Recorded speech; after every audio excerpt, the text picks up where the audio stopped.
කියන්නකෝ. මම ගාලෙන් දැන් ඔහනේ මට ගත්තේ. කවුද ඔය මට ගත්තේ? හරි මම ගත්තා. වැරදි නිසානේ ඔය කට් කරේ. හරිනේ. කොහෙද කියලා කතා කරන්නේ ඇහුවාම. කතා කරමු. මම මාතරින් ඔයි. මට මාතරින් හෙට එන්න විදියක් නැතේ කියන ගත්තේ. හරි බං හරි. මං කොළඹ බං. ඒක තමයි හෙට එන්න විදියක් නැතේ කියන ගත්තේ. ඔයාලා වැරදීමක් බලන්න හොයලා. ඔහෙ මොකටද අයිත් ගත්තේ?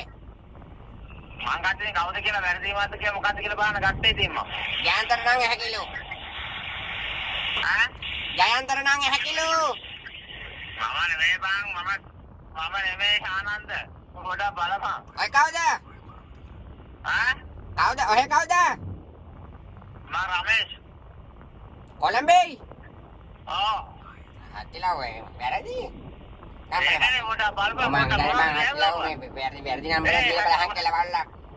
ඔබ මොනවද කිව්වේ බං? මම අතිලාව කබ්බේ නෑ බං. මේක අතිලාව කාර්යය මේ වැරදි නම්බරයක් දීලා තියෙන්නේ.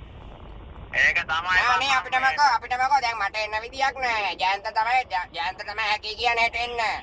දැන් ඔය පටලවිලි දෙක අරගන්නනේ ඔය. දැන් ඌ වැරදි නම්බරයක් දීලා දෙනානේ අපිටමකෝ. ඔව් මේ වැරදි නම්බරයක් දීලා තියෙනවා මේ පොඩක් බලපන්. නෑ ඉතින් අනේ අපිටමකෝ. අපි කියන්නේ දැන් නම්බරේ වැරදිනේ ඔය.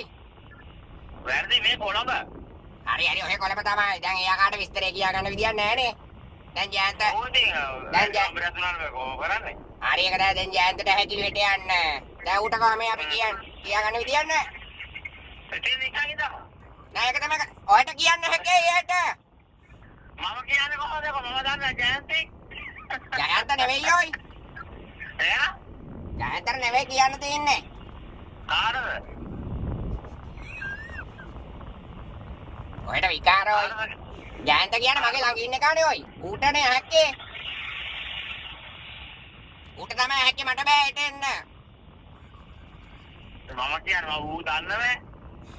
දැන් කොහම හෙට වැඩේ කරගන්න එතකොට? දැන් මේ කාගේ නෑ නේ බං. මේ නෑට.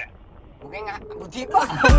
චෙන් පැන්නුවේ මගේ ඉල්ලක කන්න පැණි වරක ගහේ ලෙල්ල කිය වගේ කැලණි ගඟේ මේ විතල පණුව කන්දට ගහේ. පටන්දර කතන්දර කතා ගමේ හැම තැන නංග හැබැසින්න කර